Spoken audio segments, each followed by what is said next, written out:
Muy buenas tardes. Hoy, 10 de junio de 2021, nuevamente nos encontramos los colegas, compañeros de la tertulia Filociencia. Bienvenidos, bienvenidas. Y qué bueno que hoy podamos entonces abordar un tema que es la filosofía feminista de la ciencia.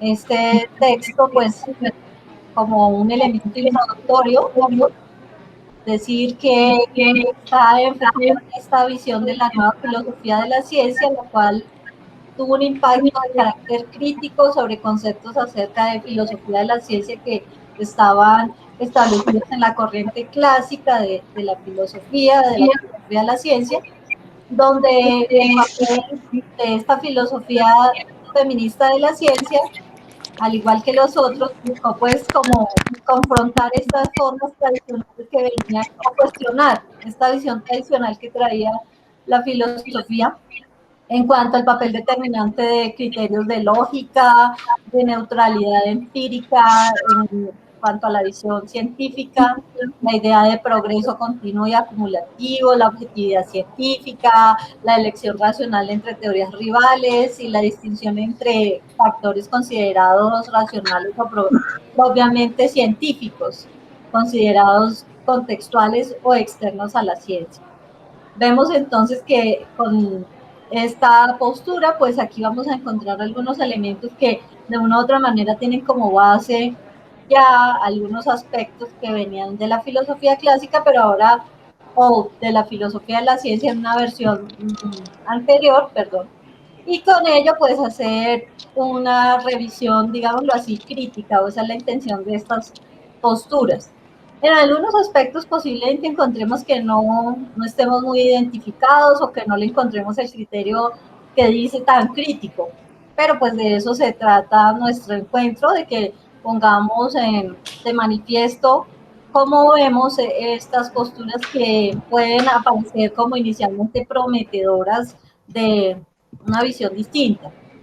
Y con ello, pues entonces ver que aquí encontramos autores como Kuhn o como los mismos autores en la filosofía de la ciencia que ya habíamos estudiado previamente. Aquí vamos entonces también a encontrar algunas críticas frente a la misma filosofía feminista de la ciencia, algunos elementos a favor y otros que de pronto nosotros mismos en la reflexión que hoy hagamos podamos hacer como nuestro propio aporte.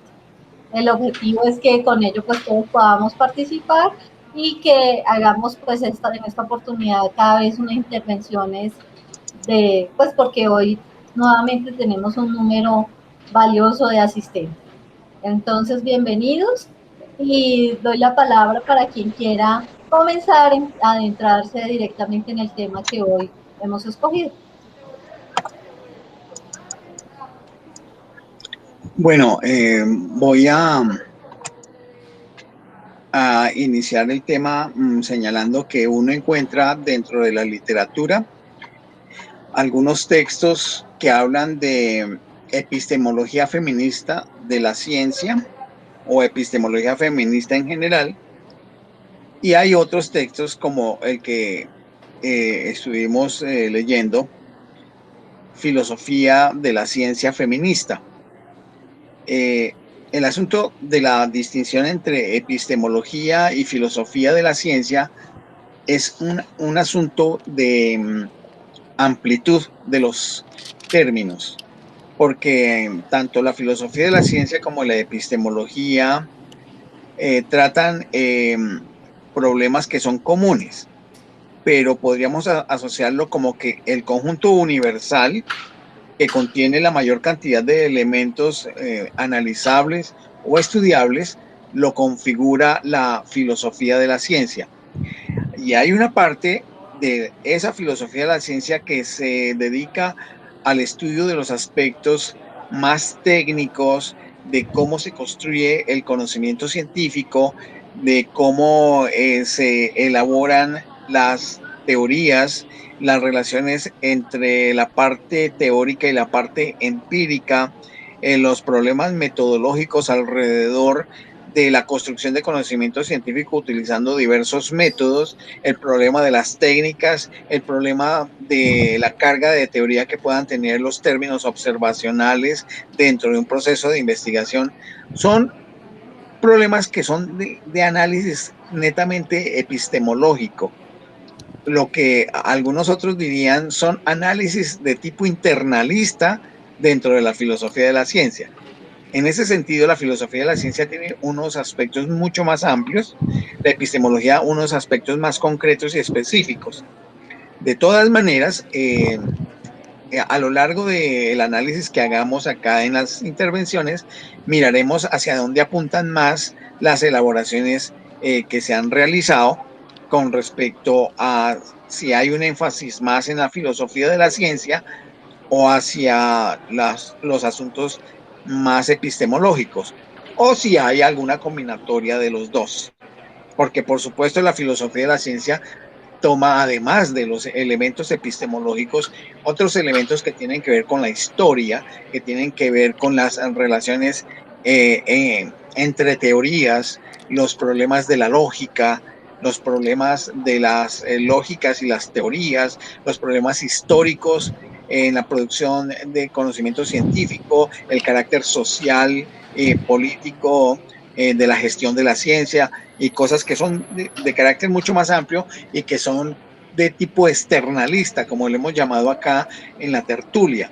Y la epistemología apunta hacia problemas internalistas de naturaleza más técnica con respecto a la construcción de teorías, uso de los métodos, el problema del lenguaje, etcétera, etcétera, etcétera.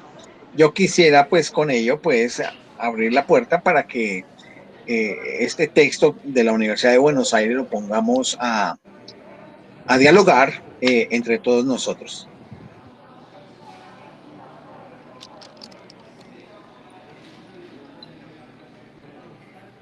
Bueno, entonces, hola, hola para todos. Hola. Pues sí, a ver, te escuchamos. yo quiero entrar como en un aspecto, digamos, histórico en este asunto de la filosofía feminista, en el sentido de que, pues, que este movimiento feminista esencialmente se dirige a, a revelar, las interesadas en el movimiento feminista están interesadas en revelar las causas de la opresión de las mujeres. ¿Con qué fin? Con el fin de que las mujeres logren superar las desventajas a las que han estado sujetas. Entonces, dentro de este contexto, pues hay un marco teórico, digamos, planteado en este texto, que es la primacía de la situacionalidad, en la cual se consideran la corporalidad, el conocimiento de nuestro propio cuerpo y nuestros estados mentales, la representación que hacemos de los objetos, la situación social, digamos que en este sentido de la situacionalidad se constituyen las relaciones particulares que hace el sujeto con lo conocido y con lo conocido por otros de los cognoscentes. Y dentro de esto también se plantean tres tradiciones en la epistemología feminista, que es la teoría del punto de vista, el posmodernismo y el empirismo. Entonces, pues lo que yo estaba pensando en principio de este asunto es que encontrar las causas de las desventajas de las mujeres y la opresión a que han estado sometidas, pues tenemos, digamos, como una primera etapa que es respecto a, digamos, al cristianismo occidental, donde se plantean el pecado original, digamos que en el caso de Eva, cuando se comen el fruto prohibido, en que es a la mujer la que queda desterrada, o sea, quedan desterrados dos, pero se dice, quedarás sujeta a tu esposo y pagarás con el dolor del parto. De esta misma filosofía, este mismo cristianismo, también entendemos que se habla de la mujer virgen, ¿no? De la mujer que tiene que ser virgen para parir, etcétera. O sea, hay una cantidad de cosas allí que digamos, van determinando desde el cristianismo una serie, digamos, de puntos de opresión. Del mismo modo, pues en la misma sociedad se van generando, digamos, algún tipo de discriminación hacia las mujeres que son viudas o hacia las mujeres que no tienen hijos, en que digamos que todo esto se va convirtiendo, se comienza a plantear una especie de capitalismo, de un capitalismo patriarcal, ¿tá? Y que tenemos dentro de esa misma línea, digamos, varios avances en el sentido de que poco a poco esta problemática, digamos, a partir de la Segunda Guerra Mundial, después de la Segunda Guerra Mundial, comenzamos a hablar tenemos el siglo XVIII, cuando se habla de las sufragistas, que es toda esta historia de las mujeres cuando adquieren el derecho al voto, y bueno, y todo este mare magnum de cosas en las cuales las mujeres han estado sometidas y que pienso que es la razón del feminismo en la actualidad.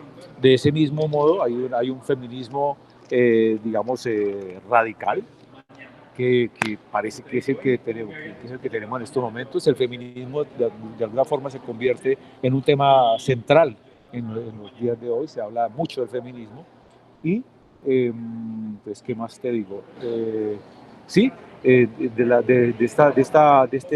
este momento en el que estamos viviendo, en que el feminismo se comienza a convertir en una especie de dogma y en una forma, yo diría, de casi que de partición de la sociedad, de la familia, y una controversia muy aguda en la sociedad.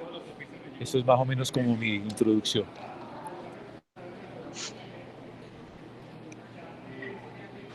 Muy bien, Armando, muchas gracias.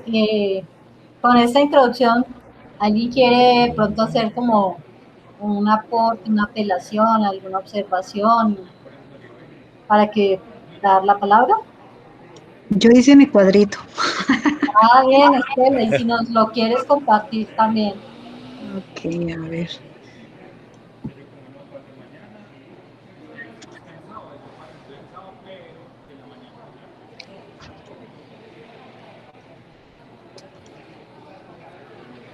Bueno, mientras... ¿Una ventana o una pestaña? En una ventana, sí. En una pestaña es cuando tienes lo que vas a presentar en una abertura de una página de internet.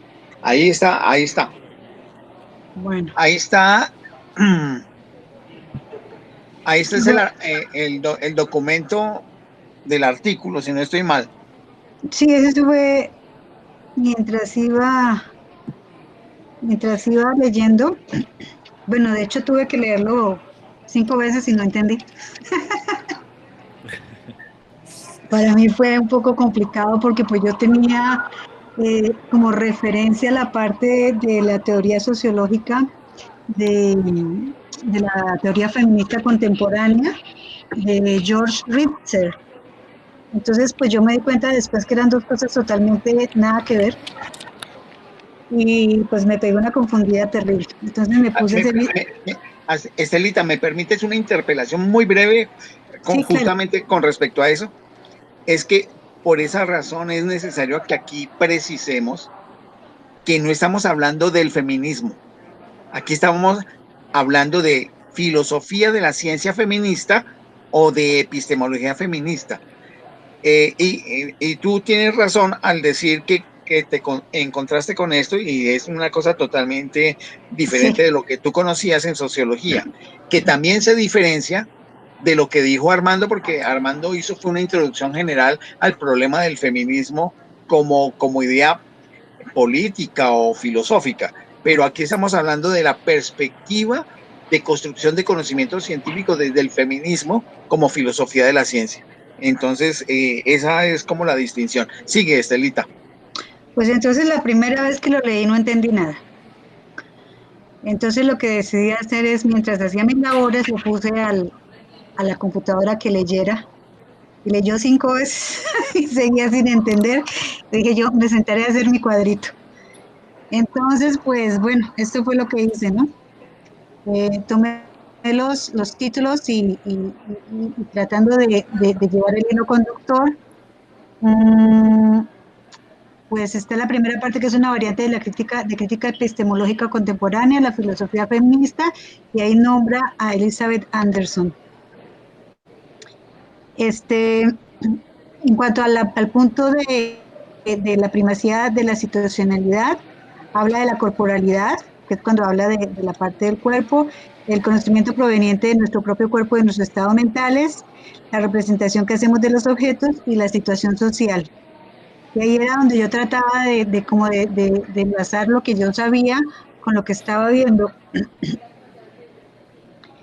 Y pues saqué esta parte que está ahí, que es de que en este contexto teórico el género es considerado como un modo de la situación social que resulta de la manera en que las sociedades operan con las diferencias sexuales. En palabras de Elizabeth Anderson, el género es lo que las sociedades hacen de las diferencias sexuales, diferentes roles, normas y significados que se asignan a varones y mujeres y las cosas asociadas con ellos a partir de sus características sexuales, reales o imaginarias. Bueno, y habla de los errores o las confusiones frecuentes desde ese punto de vista, ¿no? Dice que la epistemología feminista y el conocimiento situado no implican el relativismo epistemológico, esa es una cita, y habla de la situacionalidad del sujeto conocente postulada por la epistemología feminista y que no equivale a que una perspectiva alcance creencias verdaderas garantizadas, que cada perspectiva solo puede ser evaluada en sus propios términos, que ninguna perspectiva es mejor que otra. Y esta parte pues me pareció muy importante porque simplemente es eso, ¿no? Es lo que siempre se ha tratado de hablar acá, o sea, nada es verdad o no nos vamos a casar con esos valores de verdad, sino simplemente de lo que realmente es, sin tener en cuenta el valor de falsedad o realidad. Que la objetividad es indeseable, que todo conocimiento necesariamente refleja una relación peculiar no universalizable de un grupo con el objeto de conocimiento. Y ya viene a hablar de las tesis filosóficas que había mencionado Armando, que son de acuerdo con Sandra Harding, son la teoría del punto de vista, el posmodernismo y el empirismo.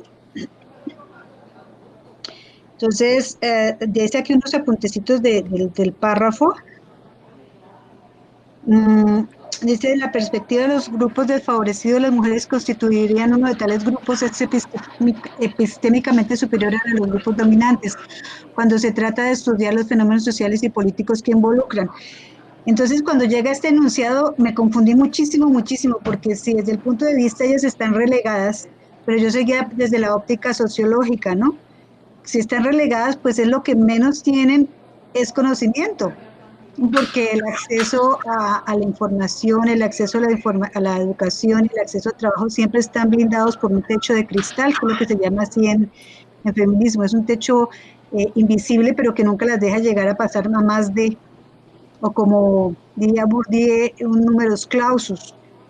Entonces yo no entendía, y aquí sí pido auxilio, cómo es que si están relegadas tendrían un conocimiento más profundo de la sociedad. Ahí yo veía como una visión como muy parcializada, que es que nosotros somos más profundas, pero no nos dejan exponer lo profundas que somos. Entonces ahí me quedo. Si me ayudas y luego sigo, o si sigo y luego se aclara. No, continúa. Ok. Bueno, saqué este párrafo que en cuanto a la identificación de los hombres con las mujeres, entonces dice que los varones desarrollan una manera, al apartarse de su madre, desarrollan, acá voy, una manera de conocer identificada con lo abstracto, teórico, desencarnado, distanciado emocionalmente, analítico, deductivo, cuantitativo, atomístico y orientado hacia valores de control y dominación. Y que en cambio las mujeres desarrolla como concreto, se asimila a su madre, ¿no? Y desarrolla concreto, práctico, el estilo cognitivo, emocionalmente involucrado, sintético, intuitivo, cualitativo, relacional y orientado hacia valores de cuidado y protección. El punto B habla de la perspectiva patriarcal y dice que tiende a presentar las desigualdades sociales existentes como naturales y necesarias de la perspectiva necesarias. La perspectiva de las mujeres representa a estas concretamente como socialmente contingentes y muestran cómo podrían revertirse. Esta fue la parte que me dio como un poquito más de asidero desde el punto de vista sociológico. Poco interesada en subvertir el orden social que los beneficia, a los sujetos del patriarcado no perciben nada problemático en aceptar ese orden como si fuera natural. Pues claro, el que está con los privilegios no quiere que los privilegios se reviertan, ni quiere ceder privilegios para que los que no los tienen los adquieran. El punto C decía que ofrece una representación del mundo social en relación con intereses humanos universales. Entonces acá viene a hablar de la ética del cuidado. Que las mujeres hemos sido socializadas a través de esa ética y que se pueden captar necesidades ajenas invisibles para quienes no sean mujeres y así construir una versión de los fenómenos sociales que no represente únicamente sus intereses como ocurre con la perspectiva dominante. Pero entonces aquí me hacía mucho ruido lo que últimamente se ha demostrado durante la época de la pandemia, ¿no? En cuanto a los avances que había sobre violencia de género, se echaron para atrás porque muchas personas que estaban sufriendo de este fenómeno, mujeres quedaron encerradas con su victimario y aquí en México la violencia de género se creció mucho. Además de otro punto de vista, siempre en cuanto a parte de la ética del cuidado, la mujer es la que cuida. La mujer es la que cuida al anciano, la mujer es la que cuida a los niños y cuando tenían que salir a trabajar dentro de la pandemia, pues quién cuidaba al niño que no tiene escuela o quién cuidaba al anciano que ya no lo reciben en el geriátrico por días o a la persona que se enfermó de COVID. Y pues esta parte sí también me armó como un poco de conflicto. Críticas a la epistemología feminista del punto de vista. Entonces dice que se habla de la circularidad, se habla del carácter patriarcal del privilegio, del desconocimiento de la diversidad, porque toma formas distintas, del esencialismo, y como manera de conclusión a este punto, saqué la parte que decía que estas últimas críticas se originan en la perspectiva postmodernista que, como veremos seguidamente, propone evitar afirmaciones universales acerca de la mujer, lo femenino y renunciar a establecer jerarquías entre los puntos de vista conocentes. Entonces, en cuanto a la generalización, pues también es lo que hemos visto que es muy peligrosa. Uno no puede generalizar y meter a todo el mundo en un mismo saco. El otro punto era el feminismo epistemológico y postmodernista, y entonces pues hacía ahí un paralelo entre la parte de lo universal y lo local. La columna derecha aparece como la parte del postmodernismo, la necesidad frente a la contingencia, la objetividad frente a la relatividad, racionalidad, poder, esencialismo del sujeto, inestabilidad de las identidades, ciencia unificada, pluralidad de relatos, totalidad, parcialidad, fundamento, incertidumbre, verdad y realidad, última, reversibilidad y falibilidad. Y después quiero como después entrar sobre todo en esta parte de la inestabilidad de las identidades.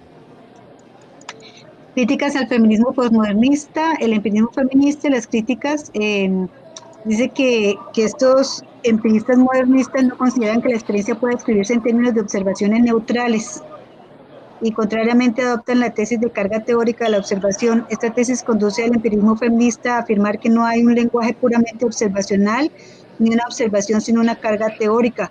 Los términos observacionales son ellos mismos en alguna medida también teóricos. Luego viene la paradoja del sesgo que esta Elizabeth la defiende.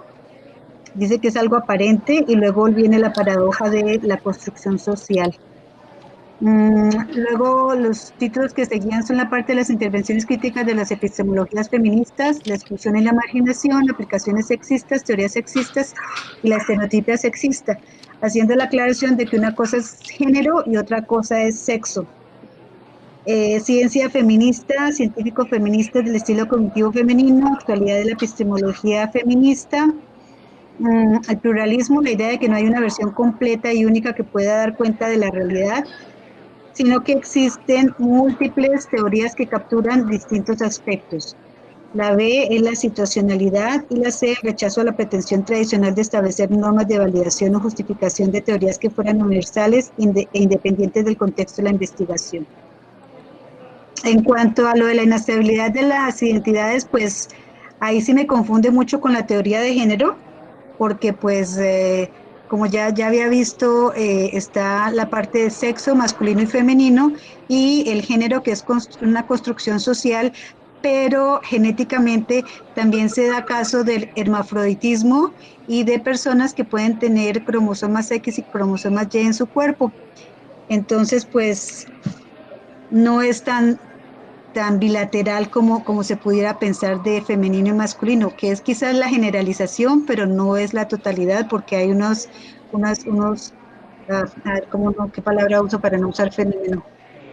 Como unos condiciones, así como la condición de Down y estos otro tipo de condiciones que se dan genéticamente en que una persona no está definida ni como masculina ni como femenina. Y pues esa es mi lectura.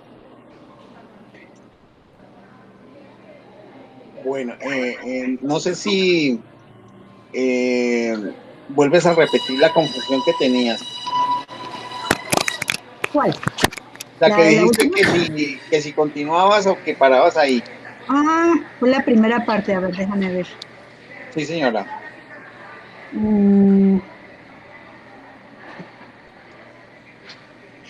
dice que las mujeres tendrían un conocimiento más profundo de de la sociedad. Entonces Sí, decía la teoría del punto de vista, la perspectiva de los grupos desfavorecidos, las mujeres constituirían uno de tales grupos, pues es el grupo desfavorecido porque el grupo de supremacía es el más, correcto, ajá, y correcto, sí, epistémicamente sí. sería superior a los grupos dominantes. Entonces esa es la parte que, yo sé que yo estoy confundiendo la parte de aquí epistemológica con la parte sociológica, porque sociológicamente la línea sería, bueno, si ustedes son desfavorecidos, son los que menos acceso tienen a la información, a la educación y a la cultura, entonces, ¿cómo es que van a tener un conocimiento más profundo de la sociedad? O solamente es una posición del grupo privilegiado que más abajo en la lectura lo reconoce, ¿no? Este es un grupo privilegiado para mujeres blancas, la parte del feminismo, porque mientras en los, bueno, no me voy a regar por ese lado porque me voy por otra parte. Es básicamente esa la duda. Ah, sí, sí. Bueno, no sé si Astrid quiere abordar ahí o si no, pues lo abordo. No, mejor empieza porque Ah, precisamente bueno, eso es lo que yo quería cuando dije lo de plantear como unas discusiones. bueno, listo.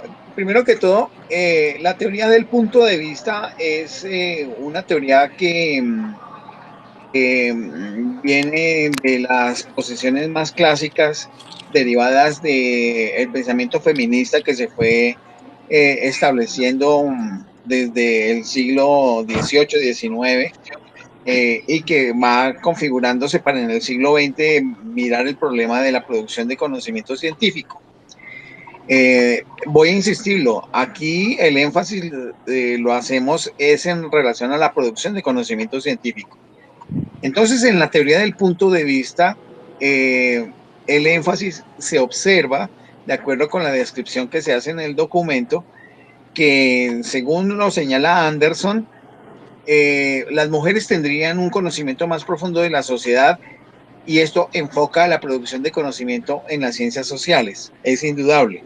No estamos hablando allí en términos de las ciencias físico-naturales, sino en las ciencias sociales. Y el hecho de que las mujeres tendrían un conocimiento más profundo de la sociedad es una expresión muy amplia, de pronto, si se quiere, un poco vaga, que la hace una persona intelectual que ha tenido la posibilidad de formación de alto nivel, en este caso personas como Elizabeth Anderson, como Sandra Harding, que son de los íconos dentro de la filosofía de la ciencia feminista y que por supuesto pueden ver totalidades y poder hacer ese tipo de afirmaciones. Pero resulta que dentro del argumento que se desarrolla señala que las mujeres al estar viviendo una serie de circunstancias de infravaloración y de una dominación totalmente injusta dentro de los quehaceres de la vida social, hace que tengan un mayor conocimiento sobre las circunstancias que viven. En un sentido, eso tiene verosimilitud, porque la experiencia vital de las mujeres sufriendo opresión por la organización social como está establecida o como ha estado establecida, por supuesto que hace que tengan una referencia mucho más detallada y rica de esa experiencia. Pero una cosa es que tengan esa experiencia y la puedan reportar, y otra cosa es que se diga que tienen un conocimiento más profundo de la sociedad. Yo ahí lo cuestionaría. ¿Por qué? Lo que sucede es que haciendo un trabajo científico de indagación con muchas mujeres, se podría decantar toda esa experiencia vital que ellas tienen y encontrar una serie de coincidencias que permitirían construir conocimiento sobre lo que sucede en la situación de la sociedad con respecto a las relaciones sociales, dentro de ellas las relaciones de género, por decirlo de alguna manera. Y en esa medida, por supuesto que sí contribuirían a la elaboración de un conocimiento más profundo de la sociedad, pero no porque individualmente las mujeres tengan un conocimiento más profundo de la sociedad que los varones. Porque es que el asunto aquí es que el conocimiento es una construcción social, porque el trabajo científico es una construcción social de grupos de especialistas que se dedican a eso. Las mujeres, por ejemplo, de la zona de Ciudad Bolívar, no podrían de por sí, de una vez, decir el problema de las relaciones sociales de esa sociedad, si no hay una organización que permite que se haga una construcción investigativa de ese conocimiento, que puede ser por autogestión, sí, pero se requiere que alguien de esa sociedad tenga algunos conocimientos y técnicas de cómo hacer conocimiento científico social. Entonces, en este sentido, la afirmación me parece que es un poco vaga por parte de Elizabeth Anderson, en el sentido de que al decir que las mujeres tendrían un conocimiento más profundo de la sociedad, no se sabe si eso es así o no. De hecho, está hasta planteado hipotéticamente. El punto es que sí tienen los elementos para poder señalar con más detalle ciertos tipos de explicación de las relaciones sociales, a partir de su vivencia como seres femeninos, indudablemente. Pero en este caso hay que entender muy bien que se refiere estrictamente a la visión de género femenino, cosa que va a contrastar, y creo que ustedes se dieron cuenta después, con la visión postmodernista, porque la visión postmodernista no se queda en el asunto de lo femenino, sino que lo amplía al problema del género. Y entonces empieza a señalar que existe una inmensa gama de géneros que van entre lo femenino y lo masculino. Entonces aquí el asunto se convierte en otra cosa. Entonces, habría que ver que la teoría del punto de vista, donde se está analizando esto que preguntó Estela, es una visión más desde una perspectiva así polarmente femenina, desde el feminismo como género, cuestionando la manera como se produce conocimiento científico en la sociedad contemporánea o en la sociedad de la segunda mitad del siglo XX, principalmente. Eso sería lo que yo tendría que decir, y le doy la palabra a Astrid para que complemente o diga alguna otra cosa al respecto. Pues digamos que a mí lo que me generó ciertos apartados como ese en la lectura, aparte de que son una generalización, el hecho de que tampoco las mujeres, todas podría decirse que en su construcción de conocimiento están en el mismo lugar en la sociedad para hacer esa interpretación. Entonces, de una u otra manera, si es como si pudiera uno decir que la visión feminista entonces está siendo la visión marginal, la visión, no necesariamente, porque también dentro de la condición femenina también hay unas posturas muy radicales de mujeres que uno más bien diría, ¿cómo entender eso como feminismo? Porque a veces es un feminismo llevado a un extremo que hace las veces de la versión del machismo, de lo cual pues también, o sea, son como posturas extremas, que cuando se vuelven precisamente extremas, pues hacen algo diferente a hacer la defensa del reconocimiento de lo marginal. Y esto lo tomo pensando en lo que plantea específicamente el mito del marco en la perspectiva que plantea Popper. porque específicamente lo que se va haciendo es como si diciendo que la social, y en esa matriz que presenta, yo pues lo identifico y lo mismo que hace Estela, cuestionemos si es que estamos leyendo inadecuadamente a la autora, pero es como si pudiéramos polarizar, y resulta que entonces ahí estamos jugando al mito del marco, porque específicamente nosotros mismos, cuando hacemos las interpretaciones, de una u otra manera tampoco logramos ver nuestros propios marcos, y en ese caso también lo lleva en una sección donde dice como si lo cualitativo fuera un femenino, el enfoque de investigación cualitativo fuera lo femenino y el enfoque cuantitativo lo masculino. Y son como esos sesgos que uno va viendo en lo que se plantea en el documento, porque entonces como que va dejando como si fuera una polaridad. Y Pregunto, así una pregunta, sí. pero eso tú también lo ves en el enfoque del empirismo femenino, el problema de lo cualitativo y cuantitativo. No, es que yo veo que el mundo de la investigación o de la generación de conocimiento, en este caso conocimiento en el campo de la ciencia, no tiene, yo no podría decir que es o visión feminista o visión masculinizada. No, Astrid, vuelvo y repito la pregunta. En la tercera perspectiva de la filosofía de la ciencia feminista, que se llama empirismo feminista, ¿tú ves el mismo problema de la división de que lo cualitativo es lo femenino y lo cuantitativo es lo masculino? Hay sesgos hacia eso.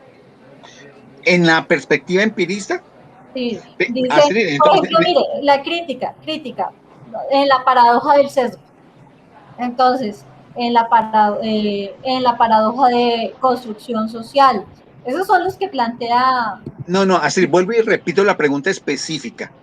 Tú dices que estabas hablando acerca de la filosofía desde el punto de vista Sí. que lo cualitativo se asigna hacia lo femenino y lo cuantitativo hacia lo masculino a raíz de esa descripción que hace Anderson en la descripción de las características psicológicas y personales desde la niñez para niños y niñas. Y eso tiene sentido, eso que estás diciendo, pero tú estás generalizándolo para toda postura de filosofía de la ciencia feminista. Por eso es que yo te planteo la pregunta si en la perspectiva del empirismo científico feminista eso también valdría. Porque está hablando precisamente en la paradoja del sexo, del sesgo, perdón, el hecho de la visión entre lo androcéntrico y sexista que presenta la investigación científica. Entonces, Astrid, yo te preguntaría, con ánimo de una buena polémica, yo te preguntaría, entonces, ¿qué sentido tendría una postura de empirismo feminista si el empirismo justamente lo que hace es un trabajo de indagación acerca de hechos y observaciones donde el modelo matemático está? Entonces, ¿qué empirismo estaríamos hablando? Si tú te das cuenta y abordas el texto acerca del empirismo feminista, el empirismo feminista de los tres es el que yo veo que tiene mayor rigurosidad y seriedad desde el punto de vista metodológico y desde el punto de vista, llamémoslo así, técnico en relación con la investigación. Y ahí no haría ningún sesgo. Lo que pasa es que a mi juicio, la teoría del punto de vista es una teoría que está muy cargada de ideología. Por supuesto, aún más la perspectiva postmodernista, la que tiene menor carga de ideología y tiene una perspectiva seria desde el punto de vista epistemológico, es la postura empirista. Es lo que yo veo, pero podemos seguir descubriéndolo y lo dialogamos a lo largo de la tertulia. Eso quería pues señalar, pero continúa. Y creo que Estela quería decir algo. Estela. Pues es que lo que yo veo es que hay una confusión, porque una cosa es la ciencia y otra cosa es la sociedad. Y el producto del saber científico se da tanto en hombres como en mujeres. Lo que pasa es que la manera como se hace público o no se hace público ese producto, por si lo construyó una mujer o por si lo construyó un hombre, tiene que ver con la parte de las normas sociales y no tiene que ver nada con el objeto, sino con los sujetos. No sé si me haga entender. Es muy claro.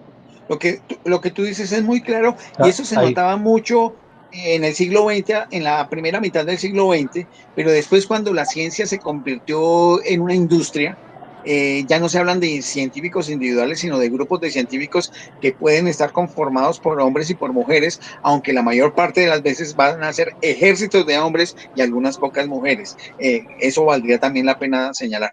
Pero bueno, Astrid estaba en su argumentación. Pues Sí. Ahí precisamente, vale bueno, una, tú estás tomando en el sentido del empirismo por el lado de la estructura lógica de la investigación científica en el sentido empirista. Sí, es, No, Astrid, tal como lo plantean los autores del artículo. Los autores del artículo ahí hablan abiertamente de las características epistemológicas del empirismo feminista.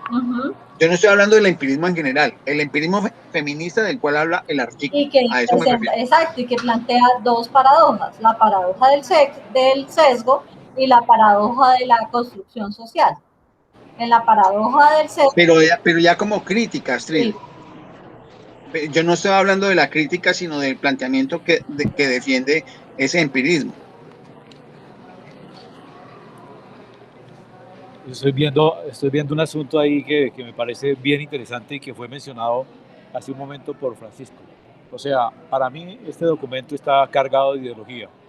Entonces, desde ese ángulo fue que se me ocurrió que definitivamente si es un texto que está cargado de ideología, por eso mismo yo estaba planteando en el principio de mi intervención que los feministas están interesados en revelar las causas de la opresión a las mujeres. Y cuando leo en el texto, por ejemplo, esta cuestión como de el estilo cognitivo, estamos hablando de las mujeres tendrían un conocimiento más profundo de la sociedad. Entonces, dice que otro tipo de conocimiento más profundo deriva del estilo cognitivo. Y de acuerdo a la teoría feminista de las relaciones objetales, los varones desarrollan sus identidades a partir de la separación de las madres. Y ello supone diferenciarse, rechazar lo femenino, priorizar la necesidad de mantener distancia y límites. A mí me parece que esas aseguran unas cosas bastante delicadas. En cambio, Perdón. En cambio, según esta teoría, las niñas adquieren su género identificándose con sus madres, lo que las hace más propensas a borrar los límites entre sí mismas y los otros. Y de ese modo, los varones desarrollan una manera de conocer identificada con lo abstracto. Y las mujeres, o las niñas, sí, las mujeres finalmente, desarrollan un estilo cognitivo que resulta concreto. A mí me parece que eso es como delicado y que uno puede decir, pues, porque finalmente los niños o los muchachos están, yo diría que hasta los 4 o 5 años con las madres y que después de eso comienzan a desarrollarse, pues, porque digamos el estilo patriarcal es usted va a estar con su papá y la niña pues va a estar con la mamá. Entonces, que los hombres o las mujeres, derivada de esa situación, adquieran un estilo cognitivo abstracto o concreto, me parece muy relativo. Me parece eso. Sí, sí, ese sería como una Y la crítica, otra es, Armando. por ejemplo, Pero perdóname un sí, instante, es claro, que es para que no claro, no es que confundamos yo lo discusiones. veo, Es que, Armando, perdóname, es que eso que estás señalando hace parte sí, de una de las posturas que es la de la filosofía de la ciencia del punto de vista, pero ese tipo de cosas no la defiende ni el sí, posmodernismo ni tampoco la teoría empirista de la ciencia feminista. no, Es bueno hacer esa distinción. sí, de acuerdo, de acuerdo. Pero bueno, pero yo lo que definitivamente intentaba explicar aquí es que me parece que el texto tiene una pretensión epistemológica, pero está cargado de ideología feminista. Entonces eso como pienso que de ese modo es que Estela se desorienta, ¿ves? Porque veo esa situación, mejor dicho, ahí.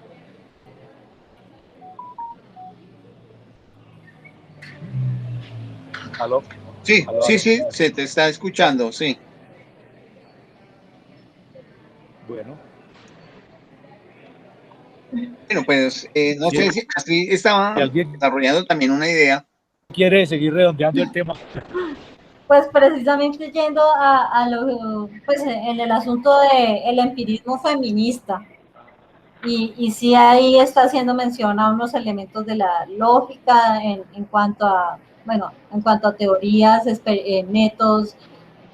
De una u otra manera, pues sí, la carga teórica como tal, pues uno sabe que eso está, bueno, eso se ha ido cada vez esclareciendo más en la filosofía de la ciencia, de cómo la teoría es un elemento que definitivamente no es neutral, que en la visión del empirismo feminista que estamos mencionando aquí, pues lo hace ver que precisamente la carga de teoría tiene un criterio de cómo se ve o se interpreta la generación de conocimiento científico, en este caso desde una perspectiva feminista, con además con un tipo de lenguaje que busca en esa visión empirista pues ser de tipo observacional, que esa observación cargada de teoría con términos que son de carácter observacional en sí mismos y que en alguna medida pues están construyendo una nueva teoría. Claro, pues uno reconoce que en la producción de conocimiento científico, de una u otra manera está eso, pero yo diría es más que eso, porque definitivamente, como lo hemos visto en sociología de la ciencia, las comunidades científicas, las comunidades de pensamiento. Y en esas comunidades de pensamiento, pues lo que se va a reflejar es cómo está condicionado o direccionado las intenciones de esos grupos. Y ahí estarían no solamente una visión feminista, también las que están condicionadas por los intereses y relaciones de poder, por las que están interesados por la geoestrategia, o sea, a mí me parece que la visión, plantearlo, pues, bueno, porque esto estamos haciendo una lectura de la perspectiva de empirismo feminista, pero que eso es apenas una visión hasta marginal para entender los problemas de la producción de conocimiento científico, que no se descarta, pero que no lo veo como un criterio de demarcación fuerte. Sí, no, sigue Armando, sigue, Ahí- sigue. ahí- No, es que precisamente en este tema, digamos, del empirismo, cuando se bautiza dentro del texto el empirismo como feminista, y uno de sus postulados es que es básicamente empirismo, dice, el empirismo como tal afirma que no hay un lenguaje puramente observacional, ni una observación pura sin una carga teórica. Que yo recuerde, eso es, digamos, uno de los fundamentos del empirismo, pero cuando aquí lo bautizan como que el empirismo feminista conduce a, entonces digamos que hay como una Sí, sí, sí. apropiación del empirismo sesgado hacia lo Sí, sí, feminista. claro, porque eso Entonces, ya está dicho desde otra perspectiva tiempo claro, antes. No, tú tienes toda la razón. no, era eso lo que quería notar. Ah, muy bien, muy bien, muy bien.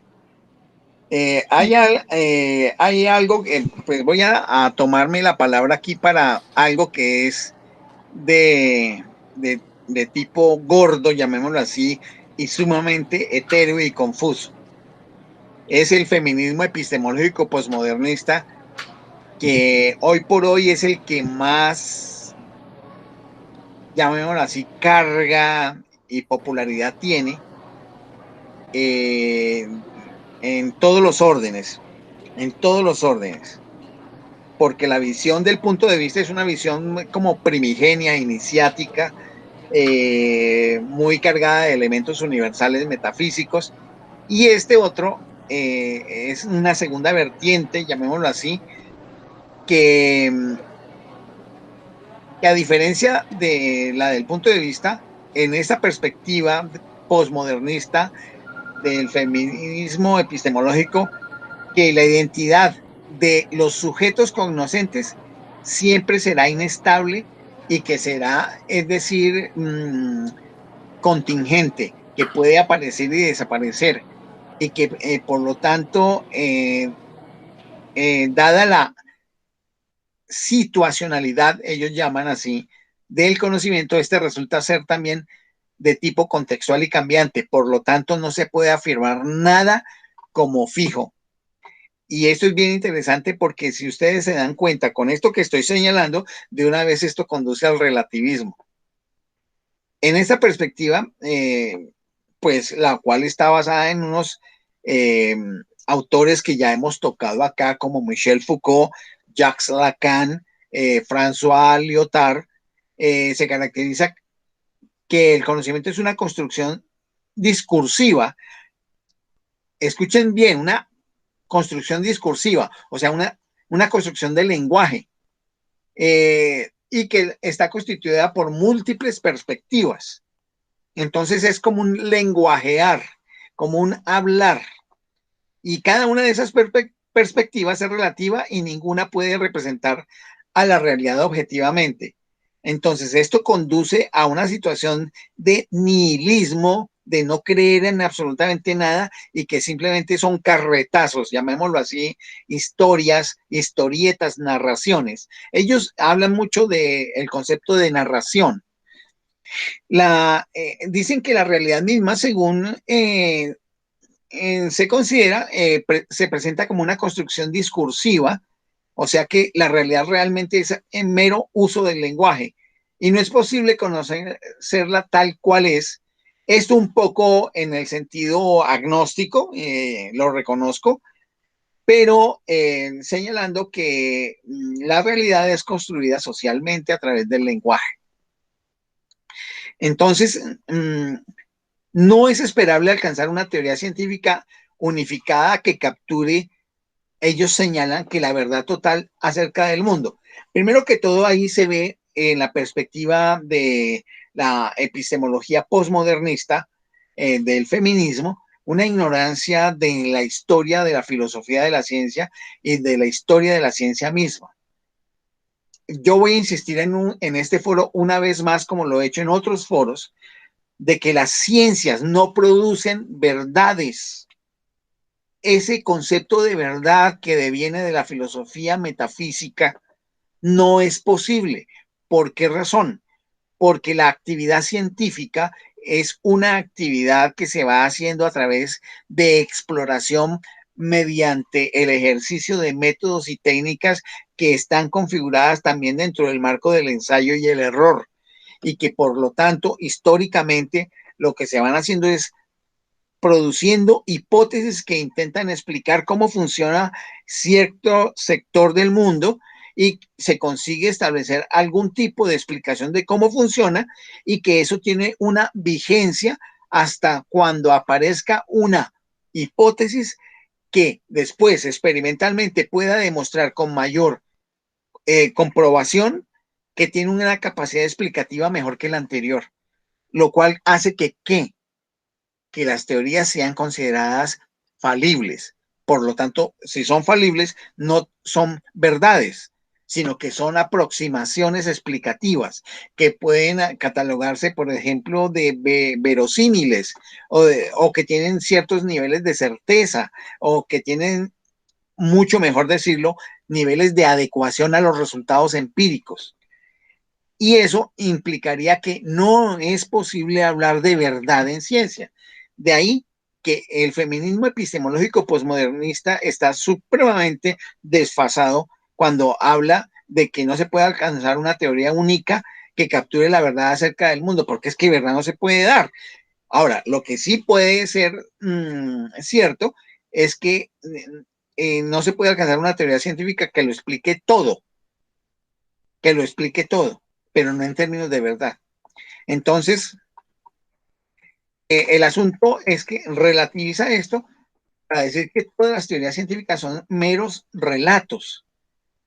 Así como la Biblia es un relato, como la Odisea es un relato, como la Divina Comedia es un relato, como los 100 años de soledad es un relato, la teoría del modelo estándar de partículas en la física cuántica es también un relato.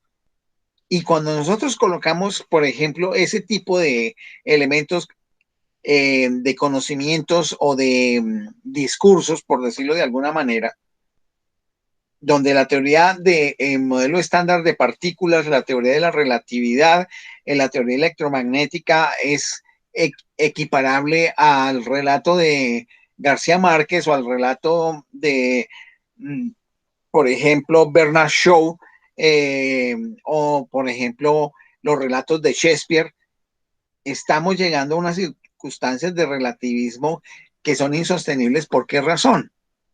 Porque es que desde el punto de vista empírico sí se ven unos resultados exitosos de esos supuestos relatos de las ciencias. Se ven unos resultados exitosos que permiten generar artefactos, procedimientos y unos resultados concretos donde se ve que puede haber manipulación de los hechos del mundo.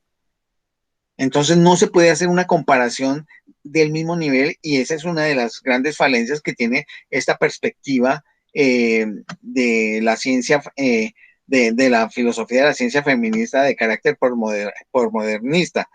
Ustedes se dan cuenta que ellos no pretenden hacer ninguna universalidad, y que todo lo que se puede decir es de un hecho local y solamente para ese momento.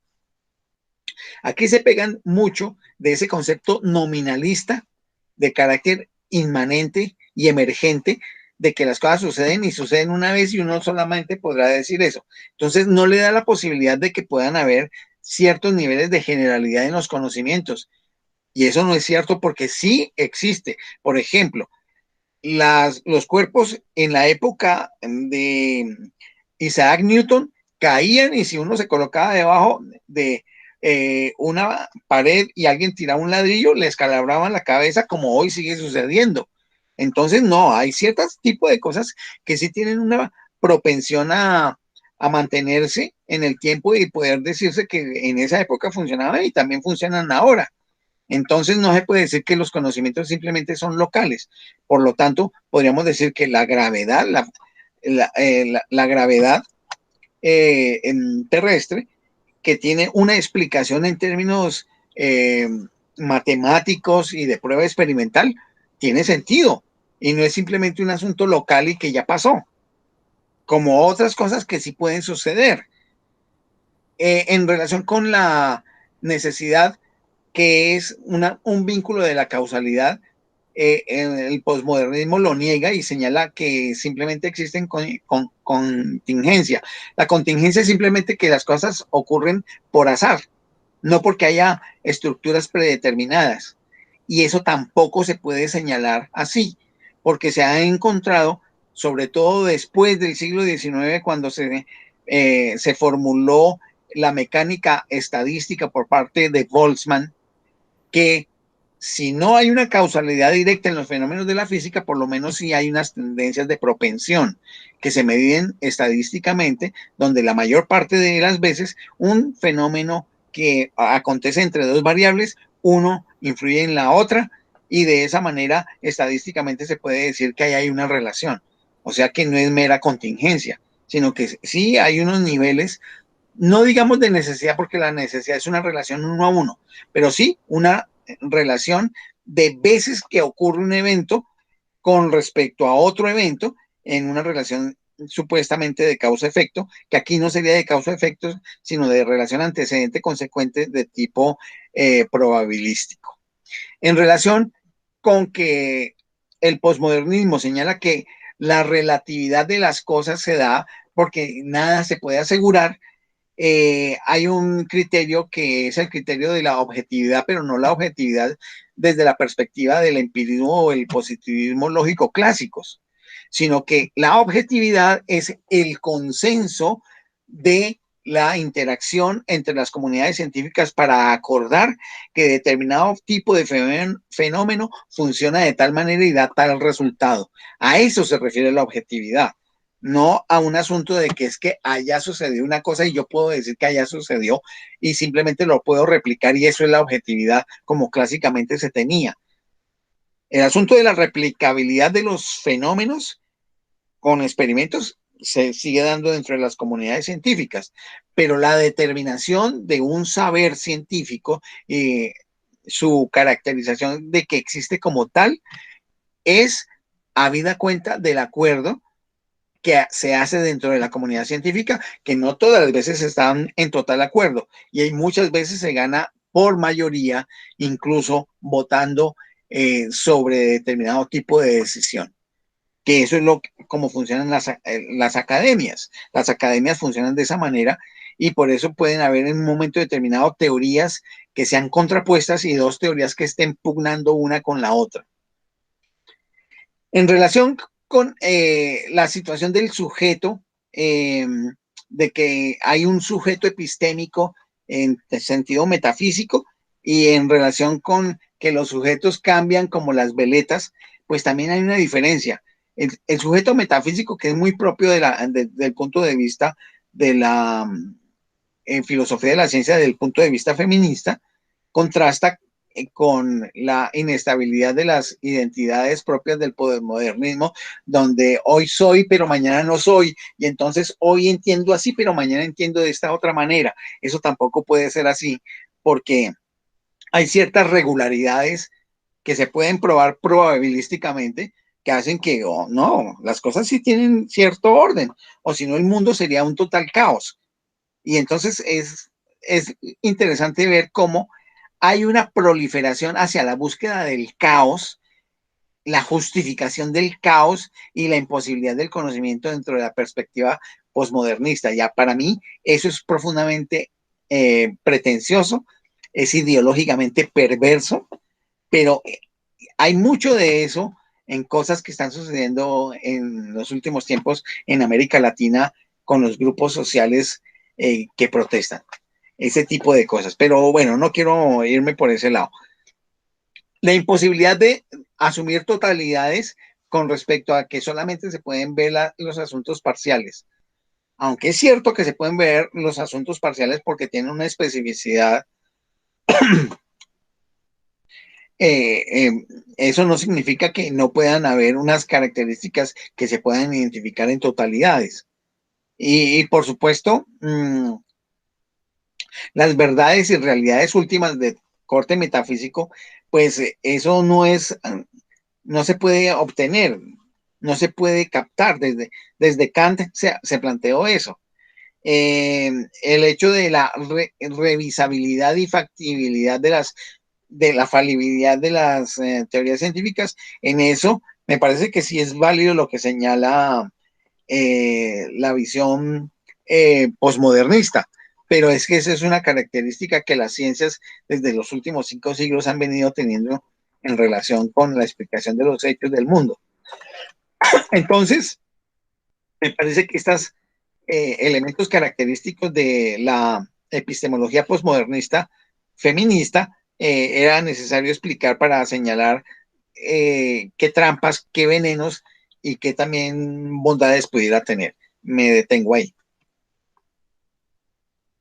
Siguiendo lo que tú dices, pues los ejemplos que tú das están muy en el campo de las ciencias físico-naturales y uno también los puede llevar a las ciencias humanas y sociales. Por colocar así un ejemplo, lo que mencionas con respecto a los enunciados, en cuanto a la estratificación social, para colocarle un ejemplo. La estratificación social puede que en el siglo XIV, siglo XV no se llamara de esa manera, pero sí sucedía en rasgos, atributos y características en la sociedad que nos permiten ver que precisamente hay diferencias por ingresos, por condiciones de vida. O sea, esos mismos ejemplos que tú diste, creo que también van muy en algunos casos concretos que uno pudiera ejemplificar para las ciencias humanas y sociales, de la repetición de eventos, de cómo hacer caracterizaciones de situaciones que van dando unas generalizaciones que desde luego no serán para todos los casos X, entonces sucederá así, pero que sí se pueden ir haciendo unas tipificaciones, porque precisamente de eso se trata la ciencia, de poder dar unos rasgos, características y atributos con los cuales nos permiten ponernos de acuerdo a las comunidades académicas y científicas para poder intervenir en el mundo. Y es muy válido lo que tú dices por eso, porque precisamente en ese, es lo que, bueno, uno percibe también en lo que va diciendo el texto, y es que ese relativismo, claro, no podemos hablar de absolutos, pero cuando decimos todo es relativo, ahí estamos cayendo también en un absoluto. Entonces, aunque son juegos de palabras, pero que son la necesidad de la precisión en el lenguaje, que nos ayuden a ponernos de acuerdo de cómo es que funcionamos o cómo es que hacemos que un colectivo pueda trabajar de forma mancomunada. Y de una u otra manera, como tú lo dices en otro momento, pues es sospechoso, porque uno sí sabe que, como lo estaba tratando de decir hace un momento, en ciertos estratos sociales, socioeconómicos, que eso también está en el campo de las comunidades científicas, internamente también hay unas, hay un ejercicio y una intención de que la gente a veces sienta que todo es relativo para poder hacer un control más fácil por parte de quienes tienen más autoridad o poder científico, porque de todas maneras sabemos que en la ciencia, en las comunidades científicas, hay esa estratificación, que no esté oficialmente vista o dicha, pero el hecho de que hay países con mayor poder de decisión frente a los que no, y pues ya sabemos que ese criterio de objetividad científica también está para discusión. Sí, claro, tienes toda la razón, y en relación con la parte de las ciencias sociales, claro, no me metí con ellas, tú sí te atreviste a meterte con ellas, porque es que es por lo jabonosas que son, justamente, pero el ejemplo que das es un ejemplo que es válido, lo que nosotros hoy llamamos estratificación social, en el siglo XIII se llamaría, podrían llamarlo de alguna manera, si alguien pensara en ello. Habría que ver si alguien pensaba en ello, porque de pronto podían no pensarlo y de pronto el concepto no existía. Pero si hacemos un estudio de la organización social desde aquí, del siglo XIII, por ejemplo, podríamos decir que sí había una estratificación social como hoy sigue existiendo. En eso estamos totalmente de acuerdo.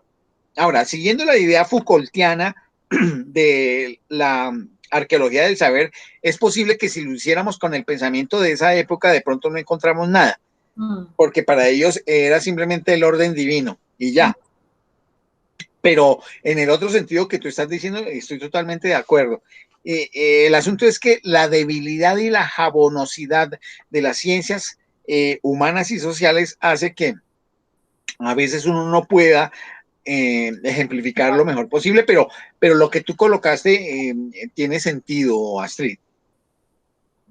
Gracias. Y lo mismo pues podemos ir viendo en este carácter de la visión de la filosofía de la ciencia feminista o de la visión femenina, porque definitivamente son como esas oleadas que se están dando en los últimos tiempos y como tú lo mencionas, y en ese carácter cambiante de las categorías y de los conceptos, más adelante a lo mejor en esta misma categoría hasta pueda desaparecer. Lo que yo sí percibo es que no es una visión de filosofía de la ciencia, digamos, como dominante o de una caracterización fuerte, como sí lo vimos con otras tendencias en filosofía de la ciencia, como el empirismo, el positivismo, el racionalismo, que tienen como unos criterios que nos ponen en unos puntos como más sólidos, digámoslo de alguna manera, pero que es útil estudiar este tipo de tendencias y de posturas, claro, porque precisamente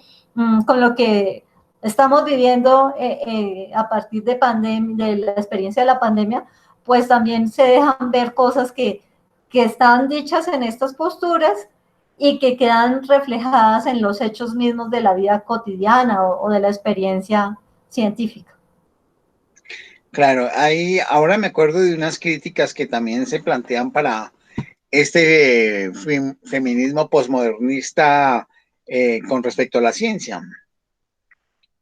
El punto fundamental, por ejemplo, el que se renuncia a la categoría de mujer como componente de una polaridad femenina y empiezan a hablar es de perspectiva de género. Yo no sé si ustedes ven la distinción. Una cosa es el feminismo y otra cosa es la perspectiva de género, porque en la perspectiva de género ya no se habla de mujer, sino que además de mujer se habla de otras condiciones que están relacionadas con la identidad de género que puedan asumir las personas en términos de femenino, intersexual, gay, lésbico, y todas las otras posibles combinatorias que puedan haber, que me hace acordar del discurso de introducción de un congresista alemán en relación con la presentación de un proyecto de ley en relación con la perspectiva de género, y que duró más de 2 minutos tratando de explicar, creo que eran más de 60 o 70 posibilidades de perspectiva de género, y que fue bien interesante. Creo que Astrid se acuerda de eso, que lo hizo adrede para ver lo falso, espúreo y sin sentido que era hacer un análisis de perspectiva de género, porque eso hace que se diluya todo y entonces no sabemos de qué hablamos, porque entonces el género se va a poder constituir en un momento determinado en los más de 8.500 millones de personas y cada uno escoge su género. Sí, no, eso no tiene sentido, porque el mundo también tiene unas diferenciaciones, sí, objetivas, desde el punto de vista morfológico, funcional, y entendiendo que también hay unas condiciones de orden subjetivo, pero esa subjetividad no se puede regar como la miel de abejas sobre una mesa, o regarse el cerebro sobre el cráneo, de tal manera que se es tan abierto que cabe todo. Es un asunto que hay que tener una medida. Entonces, esa es una de las críticas que también se da ahí para la filosofía de la ciencia feminista postmodernista. Creo que esto que está diciendo Mercedes, ¿por qué no abres el micrófono, que nos puede ayudar también a entender como una visión desde lo jurídico, Mercedes? Ok, profe, gracias. Sí, lo que pasa es que hay dos cosas diferentes, hay que hacer esa precisión. Es sobre la perspectiva de género y el enfoque de género a su vez. Entonces, la perspectiva de género, vamos a hablar un poco del enfoque de género, pues nació a partir de los años 80 precisamente para proteger o darle un realce a estos derechos de la mujer y para darle una igualdad con respecto del otro sexo tradicional, ¿ok? El masculino. Pero sin embargo hay otra visión, que es la perspectiva, que es un poco más amplia, y es de pronto pues lo que se estaba refiriendo el profesor, y viene a partir precisamente de toda esta generación de los derechos políticos, culturales, sociales de la mujer, porque nacieron a partir de la concepción de protección y garantía de los derechos de la mujer como la parte débil de la sociedad, para asimilarla a las otras minorías hoy, entonces, actualmente, que también son débiles en principio dentro de la sociedad, y es donde vienen entonces lesbianas, intersexuados, los afrodescendientes, todos estos hacen parte de esas minorías y por tanto entonces son sujetos de protección. Entonces eso es un poco la perspectiva de género para... ¿Qué pasó? Bueno, se le fue por un momento, pero creo que ya. Sí, me fue. No puedes ir y sí, claro. Se le entrecorta. Bueno, pero ¿Se fue? sí, pero sí creo que la idea central. Sí, tal vez puede ayudar el hecho de que te desconectes y vuelvas y te conectes. Bueno, pues si hacemos algún comentario de lo que Mercedes dijo, pues yo creo que sería bueno cuando ella vuelva y se conecte. A mí me llama, me llama la atención, digamos que el feminismo finalmente pues está buscando una postura, una aclaración histórica, etcétera, y que en este momento entonces afortunadamente ya está, digamos, categorizada en los grupos minoritarios, donde desde ahí se puede luchar por el feminismo. No entiendo eso. Me parece paradójico que terminen, que se estén sectorizando con los grupos desfavorecidos, con los grupos minoritarios. Eso me parece muy curioso. no sé, no sé si, digamos, al feminismo como tal le dé una, yo sé que le da una posibilidad, le da una posición, pero si el feminismo lo que está tratando es de ocupar que la mujer ocupe su real posición en la historia del planeta, entonces, ¿por qué en este momento podemos estar, digamos, no sé si satisfechos de que ahora está considerada los grupos de protección minoritarios? Y estamos hablando de la ley, ¿no? Y también, por ejemplo, veía algo en el texto de la señora Anders, este texto que leíamos, en que se habla de las leyes, dice lo que está puesto en el papel, de lo que por aquí no sé, no me acuerdo en dónde, decía las leyes, que las leyes realmente no favorecen. Una cosa es que las leyes estén escritas, como creo que hay muchas, y que no se cumplan, y otra cosa es que las leyes tengan que estar escritas específicamente como para las mujeres, ¿no? Porque es lo que decía esta señora por acá, es que no lo encuentro. ¿Me Sí, estoy explicando? sí, sí, sí, pero observen la trampa en la que caemos generalmente cuando hablamos de estos temas, porque estamos hablando de la filosofía de la ciencia Ajá. feminista y caemos en el problema ideológico y político del feminismo, que después Pero es que se tiene, el transforma texto tiene eso. a la perspectiva y enfoque de género, que es el en donde se cuelgan otras cosas distintas del feminismo, pero se prenden del feminismo y van detrás del feminismo y se supone que defienden el feminismo, donde vemos que, por ejemplo, Sí, en una buena cantidad de países, quienes defienden el feminismo son mujeres lesbianas. sí. Y Pues creo es que hay otro aspecto que me parece que resulta vital en el tema, digamos, de los surgimientos del desarrollo industrial, ¿no? Que nosotros tenemos, que se habla, digamos, de la época del mercantilismo, después de la revolución, el neoliberalismo, el capitalismo, todo esto. Y si uno mira bien, digamos, todo lo que hay, digamos, en la cultura capitalista respecto a la mujer y los medios masivos de comunicación, pues es que es un objeto absolutamente vital económico.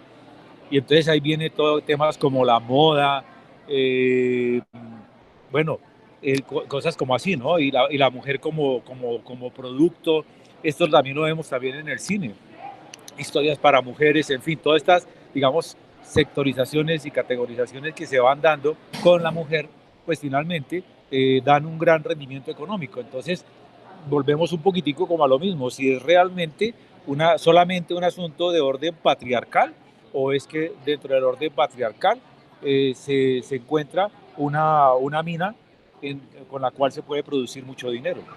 Y me parece que en ese sentido, pues tú ves los reinados de belleza, todo lo que sucede alrededor de la mujer en los medios masivos de comunicación. Es que económicamente es un sector que produce dinero y como la mayoría de ellos no tienen hijos, entonces tienen muchísimo dinero para gastar. De hecho, había todo un proyecto de hacer unos tours de esos barcos, ¿cómo se llaman? Bueno, como se llamen, en que eran turismo exclusivo para gente gay, porque eran los que más posibilidad económica tenían para acceder a ese tipo de tours. Sí, pero definitivamente veo que el problema Caímos, caímos. de las teorías científicas, el problema de las teorías científicas y de la práctica científica realmente tiene que ver con una perspectiva de género o con un asunto de feminismo. Yo veo que eh, las posturas filosóficas No, científicas que se relacionan con el feminismo pudieran llegar a plantear que es que la ciencia que tenemos no vale y hay que tumbarla. Pero si hay, entonces, ¿qué habría que hacer? Entonces, yo lo que veo aquí es que para el caso de la filosofía de la ciencia feminista, el punto es que sí se requiere que haya mayor participación de las mujeres en los de equipos de trabajo científico y tecnológico. Eso sí es evidente, que la sociedad en general occidental, y me imagino que también en sociedades de Oriente han sido históricamente patriarcales, eso es cierto también, y que eso ha generado unas condiciones de inferioridad las posibilidades de participación de las mujeres también es cierto.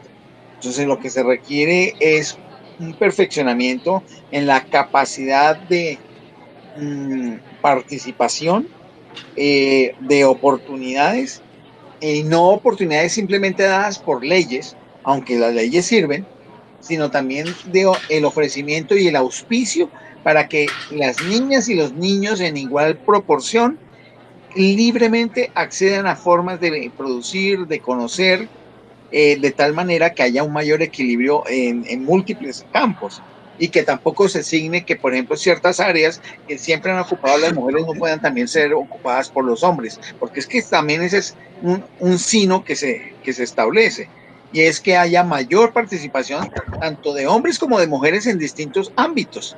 Y por supuesto, el trabajo de investigación científica y desarrollo tecnológico e innovación requiere mayor cantidad de mujeres participando porque hay talento creativo, hay posibilidad, hay dinámica, hay inteligencia.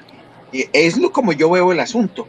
Y Sí, no no trabajarse en una perspectiva ideológico-política que, que tiene unos sesgos que no son deseables, pues, por lo menos para mí. Pero es que, sí, es que evidentemente, volviendo al asunto de la pandemia, la contingencia sí afectó la productividad de las mujeres científicas. Y de hecho, el año pasado hicieron unos estudios y se dieron cuenta que había bajado. Aquí tengo, me acordé de ese estudio, pero no lo encontré, pero tengo la posición al blog de ciencia de la UNAM, que dice: el confinamiento ha puesto al límite a las personas a cargo de niños y familiares dependientes, y las mujeres se llevan la peor parte. O sea, volvemos al asunto de que la mujer es la cuidadora, ¿no? También las científicas. Los primeros estudios señalan que ellas están publicando menos y arrancando menos proyectos nuevos que sus colegas hombres. Y sigue desarrollando ahí toda la idea como en 3 páginas. Habla de una señora que es científica y dice: mi marido tiene un trabajo totalmente flexible, se encierra en el despacho de 9 a 6 casi todo el tiempo con teleconferencias. Yo tengo el ordenador en la cocina y 3 hijos pequeños que me interrumpen cada 5 minutos porque no entienden alguna cosa de los deberes, tienen hambre y quieren que juegue con ellos. Es imposible concentrarse así para escribir un artículo. Estoy exhausta, me siento desesperada porque estoy fallando como científica y como madre. Entonces, pues volvemos a lo mismo, ¿no? Esta parte es una parte social. Y la transformación tiene que ser una transformación de fondo, o sea, de cambio tanto de las mujeres como de cambio de los hombres. Porque es que ese cuentico de que te voy a ayudar a lavar la loza, no, tú a mí no me ayudas a lavar la loza. Tú tienes obligación de lavar la loza aquí porque vives en esta misma casa igual que yo. Entonces no es que es muy buena gente mi marido porque me ayuda a cuidar los niños. ¿Cómo que me ayuda? ¿Y es que acaso los niños son solo de ella? Entonces es ese pensamiento y esa parte patriarcal, volvamos con la dichosa palabra, que hay que eliminar. Yo sí pienso que no tiene nada que ver con los científicos. Lo científico está ahí, el conocimiento está ahí para abordarlo, para llegar a él y para describirlo, analizarlo, lo que se quiera. Yo considero que el problema es un problema social, No, de patriarcado. está bien, eso no se niega, Astrid, perdón, Estela, y es supremamente potente lo que acabas de decir. Eso no se discute. Eh, el punto es que hasta el momento ese condicionamiento del contexto social de las ciencias hace que la participación de las mujeres sea menor, e incluso en situaciones como las que estamos viviendo para las mujeres que ya son científicas. Sí, ya Eso todo el es avance se echó indudable para atrás.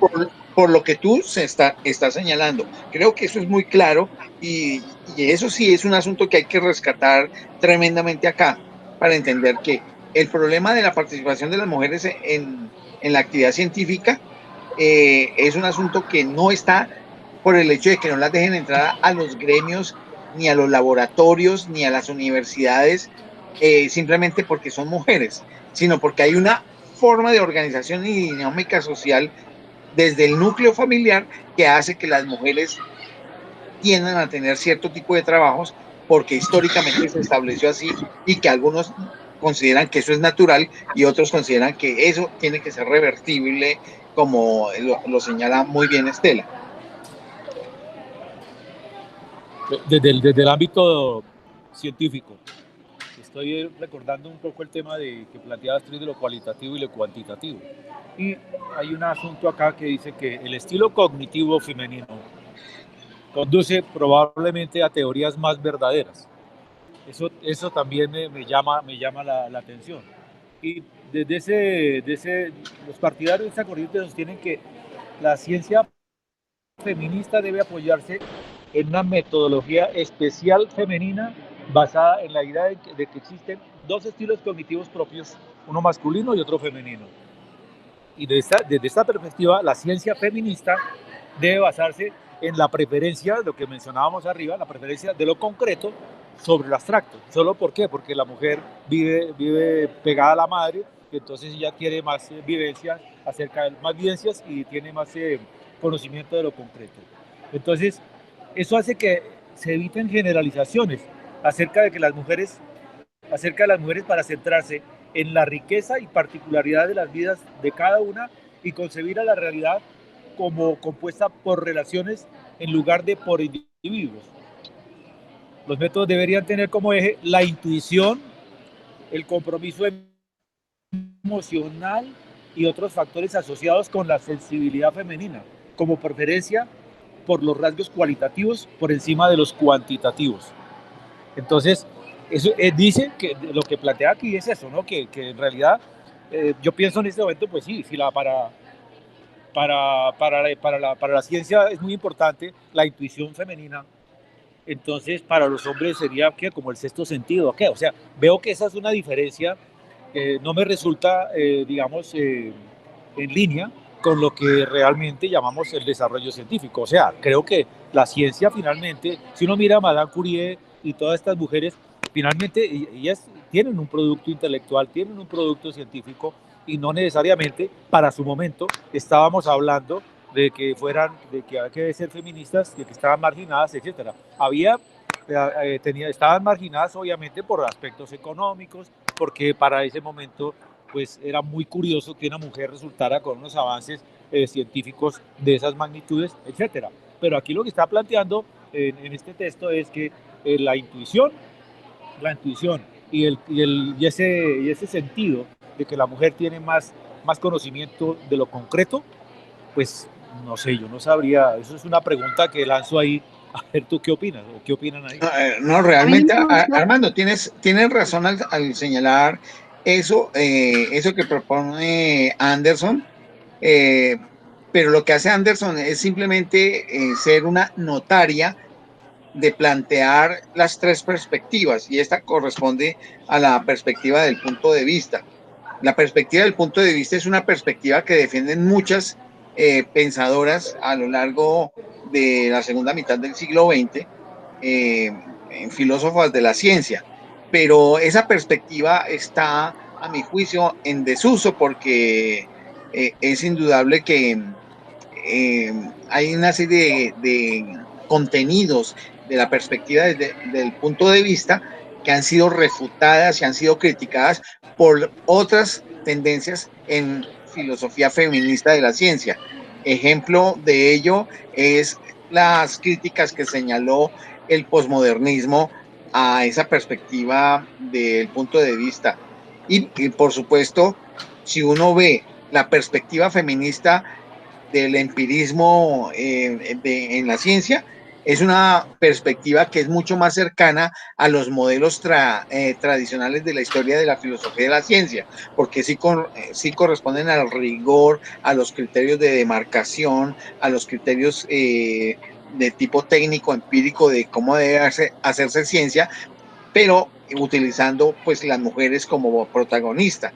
El punto es que yo veo que en las tres perspectivas pues hay unas falencias. La tercera perspectiva no es que tenga falencias, sino que al final de cuentas es una mirada femenina de algo que ya se ha venido haciendo. Y lo que sucede es que eso invita a que participen más mujeres en la actividad científica, es lo que yo veo. Y la perspectiva del punto de vista sí definitivamente es supremamente ilusoria, es ilusoria y nada de estas afirmaciones tiene, digamos, una evidencia científica que diga, mire, es que pasa por esto. Eso no tiene ninguna prueba empírica. ¿sí? No tiene, y los postmodernistas son unas ideas así globales que no les importa si están probadas o no probadas, sino que las asumen así, porque son alegres, y los postmodernistas han sido siempre alegres, decir cualquier cosa. Ese es el típico pensamiento francés de la segunda mitad del siglo XX, de todos estos estructuralistas y posteriormente postestructuralistas que se configuran en el posmodernismo, que hablan de cualquier cosa, diciéndola de cualquier manera y señalando supuestamente de manera inteligente que interpretan el mundo de tal forma. Cosa que cuando uno va a los hechos concretos de prueba empírica de lo que dicen, es imposible sostenerlo porque no hay evidencia empírica. Y hay un aspecto que también me parece bastante curioso. O sea, si de alguna forma lo que estamos es en la búsqueda de un posicionamiento de la mujer, de darle un posicionamiento a la mujer.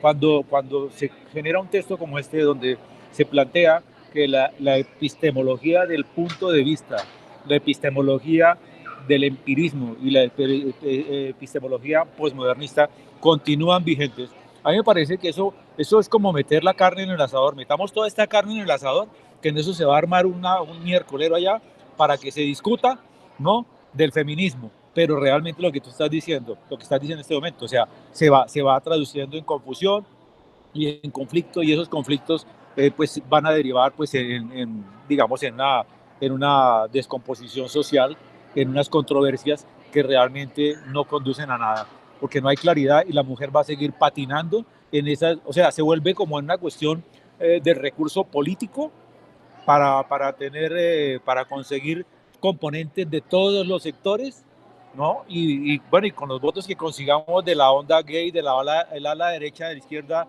de los trans, el ala derecha, izquierda, ultrasónica, del feminismo y todo eso. Entonces, con eso finalmente tenemos un mercado electoral y un mercado de opinión pues que lo que importa en ese sentido es que sean muchos los que se puedan manifestar. Pero fíjate que centralizar, darle centro a las ideas feministas, pues se convierte en un nuevo problema, porque no estamos en eso. Claro, el punto acá es que si puede establecerse una perspectiva de participación de las mujeres en el trabajo científico, este debe evidenciarse en procesos de educación, procesos de facilitación también para la mujer, y indudablemente hay un asunto de raíz muy bravo que señalaba Estela, que tiene que ver con la configuración histórica y sociológica de las prácticas familiares en Occidente, pero creo que es en todo el mundo. Ahí esa parte yo la veo supremamente dura y difícil, que no es un asunto de diseño, ni es posible que sea de siglos este asunto de esa transformación. Ese es un primer punto que me parece que es muy importante a lo que nos conduce tu reflexión, Armando.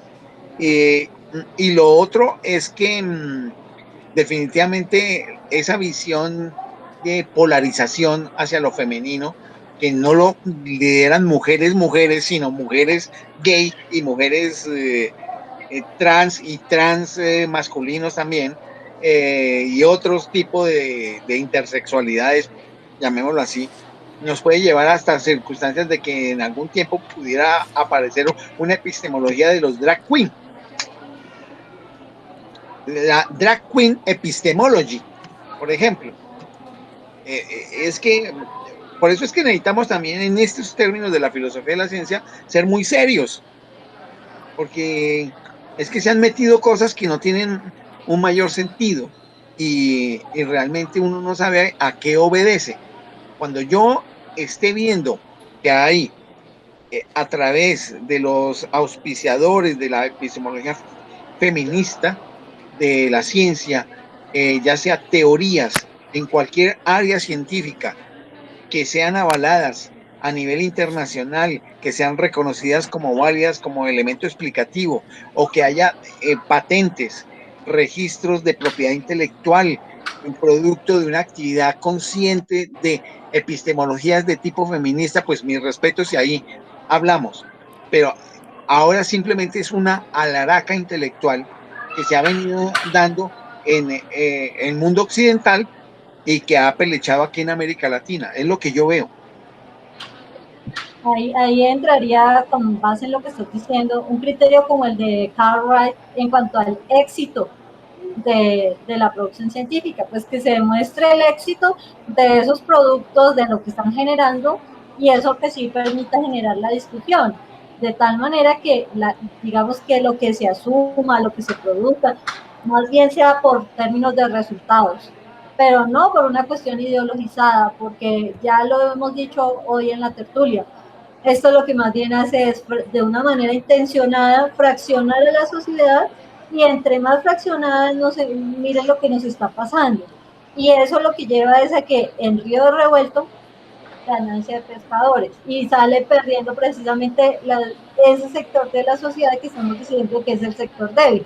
¿Quién sale mayor perjudicado? Pues específicamente, si lo seguimos hablando en el lenguaje de estas personas que ideologizan, pues la mayor perjudicada y la revictimizada va a ser la persona de los femeninos, ya así entren hasta los queens, lo que sea, salen revictimizados, porque definitivamente solamente, como lo está diciendo Armando, se convierten en caudal electoral. Pero el criterio sería como compite la ciencia, bajo criterios de cientificidad y con sus resultados, pues que se muestre el lugar que se gana esa filosofía de la ciencia feminista. Sí, y el otro asunto es el de la financiación. Entonces, si tiene un sentido un proyecto de ciencia que sea auspiciado, no digo por mujeres, por feministas, porque es que las mujeres proponen, ¿sí? Por feministas, y si hay financiadores, a ver, pues que se financien y ver los resultados, pero eso no se da. Los hechos muestran que eso no se da. Se da es pura alaraca en las academias, en las facultades, en los congresos y en los eventos, pero no hay resultados. Es que el asunto es, hay que hablar con hechos, con resultados. Hay un aspecto que me parece que finalmente es perverso. Quiero decir que cuando uno habla de feminismo, pues yo he escuchado compañeros, amigos, etcétera, amigas, cuando se habla de feminismo y son recalcitrantes, son durísimas. Es un poquitico parecido a la política que vivimos hoy en día, ¿no? Cuidado, me toca este tema, porque aquí duramos 3, 4 horas hablando y dejamos de hablar de lo que es realmente trascendental. Podemos hablar de que ahora mi mascota tiene derecho a entrar al centro comercial y ese derecho no me lo va a quitar nadie, pero nunca están peleando porque, oiga, venga, es que el derecho al trabajo lo estoy perdiendo, es que el derecho, es que la política está haciendo esto o aquello, no. Entonces nos metemos en una serie de, digamos, digamos, estas posiciones nos someten a una serie de controversias intrafamiliares, intrasociales, a una cuestión en la relatividad de, digamos, de lo importante en el contacto social, como para mencionarlo de alguna forma, el fútbol. Entonces podemos hablar de fútbol 20 horas y no hablamos de nada que realmente trascienda, vaya a trascender nuestras vidas. Podemos hablar del feminismo que sí puede trascender, pero que igual con estas, digamos, informaciones así tan, de alguna forma, pues sesgadas, pues finalmente no se llega a acuerdos y no se llega a claridades, pero sí actúan como con un gran entretenimiento dentro de los núcleos sociales.